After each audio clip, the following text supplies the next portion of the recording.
Hello there and welcome. It's Bob Proctor back again. Now, you know, in the last video that we made here together, I went through how the conscious mind works, how the subconscious, and how the body is an expression of the mind. And as you go through that, if you go through it a few times, you're going to see, yeah, that's exactly what happens. Now, I want you to think of this for a moment. When you impress an idea upon your subconscious mind, that alters the vibration of this instrument we call our body. See, our body is a molecular structure. Really what it is. It's a mass of energy in a very high speed of vibration. Now, we invented a word to describe our conscious awareness of vibration, and that word is feeling.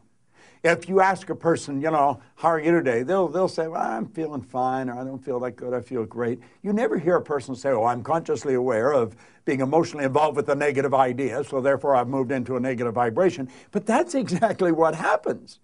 So, you see, as we start to understand this, and we become aware that we're not feeling too good, we can change it. Now, it takes a little training, but you can do it. We are really in charge of how we feel. Now, we let other people upset us, but we don't have to let other people upset us. We don't need to react to them. We can respond. We can listen to what they're saying, and they say, well, you're entitled to your opinion, but that's just not what I'm like. And we can hold our own idea of ourselves. You see, it's important that we grasp how the mind works and that we understand the relationship of the body to the mind and the mind to the body. Now, it's our results that we want to change. Now, our results could be in our physical body. It may want to be, you may want to cast off a few pounds. You may want to put on a couple of pounds. You may want to have a little higher energy. See, all the energy there ever was or ever will be is 100% evenly present in all places at the same time. Everything's energy. You'll hear people say, where does he get all the energy? Where does she get all the... Nobody gets energy. Everybody releases energy. Desire is the triggering mechanism that lets the energy flow. Now, let's go back and have a quick review. Here you've got the little stick person here. There you've got the conscious mind, and remember, you have the sensory factors hooked up to the conscious mind. And then you have the subconscious mind, and then you have the body.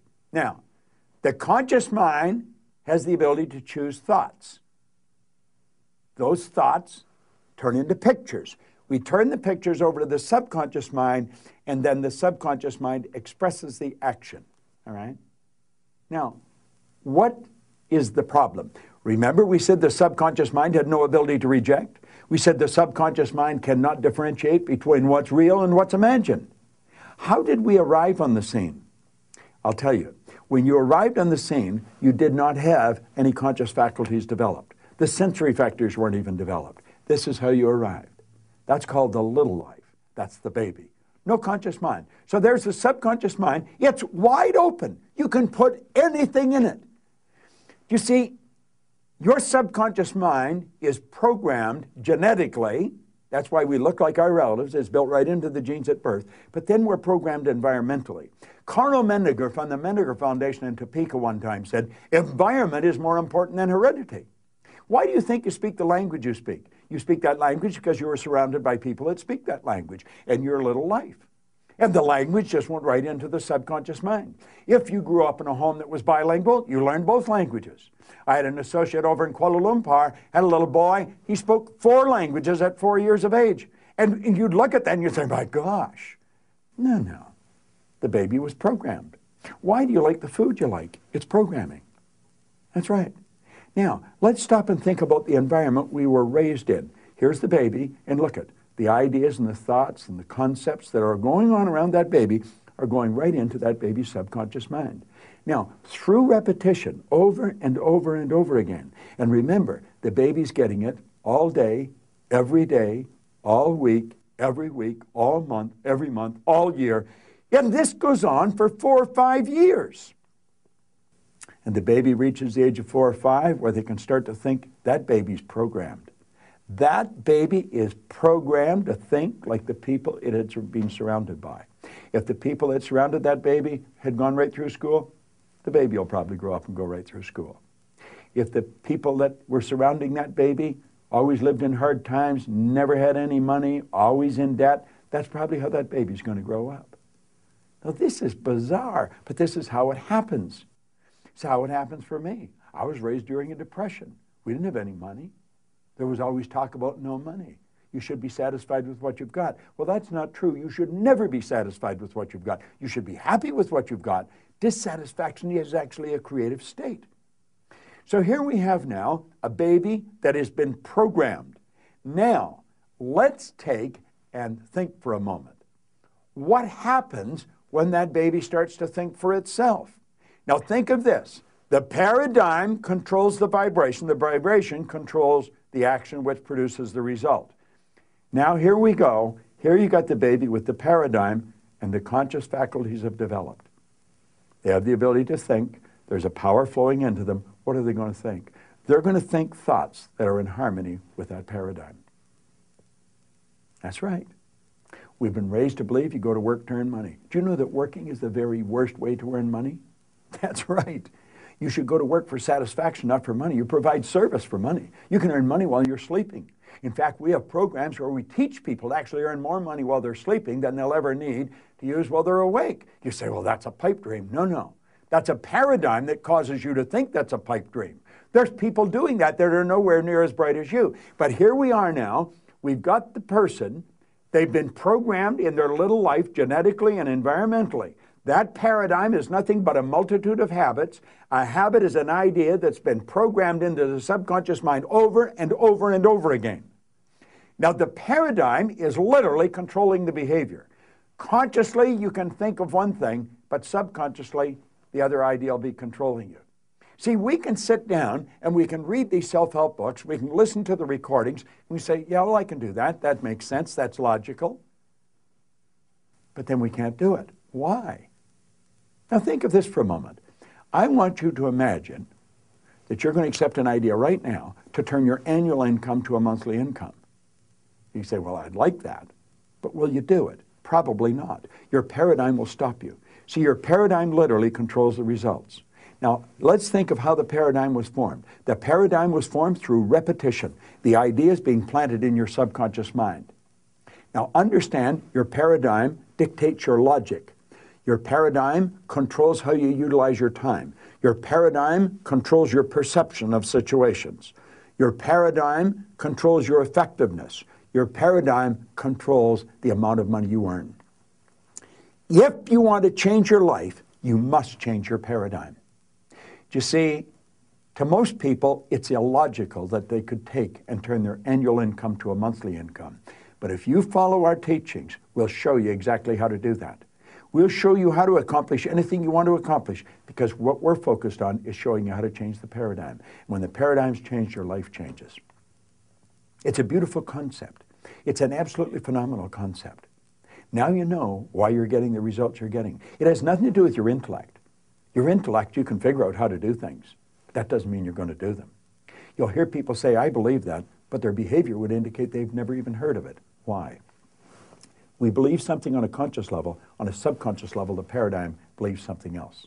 There's a word called praxis. Praxis is the integration of belief with behavior. We've got to take the beliefs that we have consciously, that we determine by thinking, and plant them in the place of the old belief. See, I used to believe that I couldn't do anything better than I was doing. I felt fortunate that I was on the fire department. The idea of building a company that operated all around the world, furthest thing from my mind. But you know something? As I changed my paradigm, my whole world changed. That's what we do. That's what it's all about. You've got to change your paradigm if you want to change your life. Now, you can study all you want. If you don't gain an understanding how to alter that program, and that's what the paradigm is, it's a program. It's a multitude of concepts that are fixed in your subconscious mind that literally control your behavior. It's a beautiful concept to understand. It's a terrible one if you don't understand it, because it literally controls your life. Why do you think most people go right through their life and keep getting the same results year after year after year?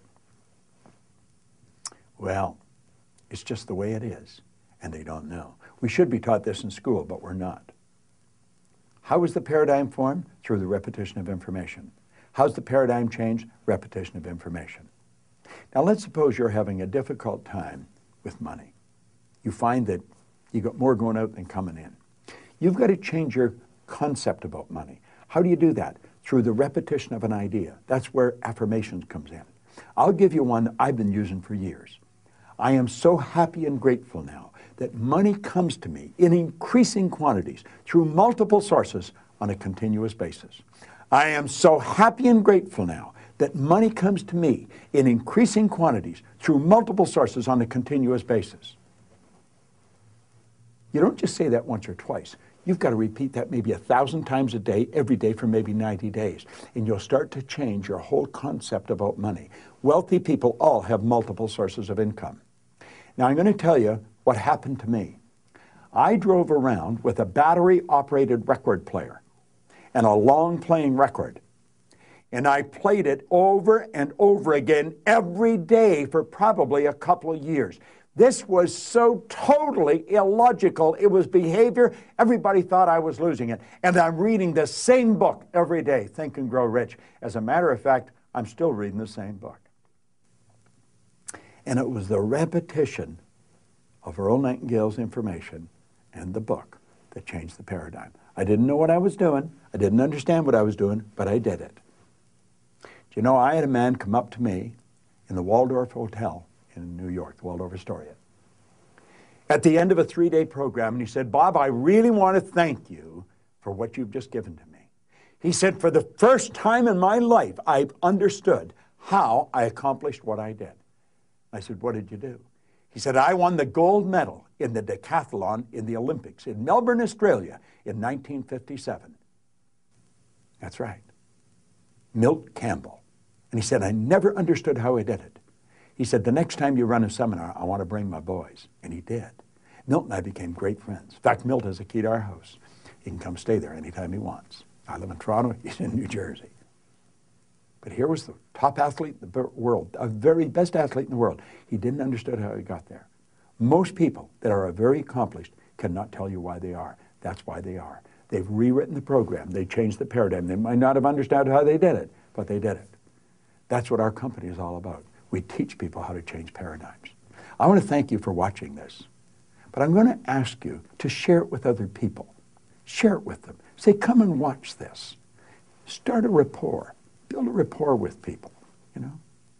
It's a great way to live, and this is great information to understand. Thanks for listening. This is Bob Proctor. I enjoy sharing it with you.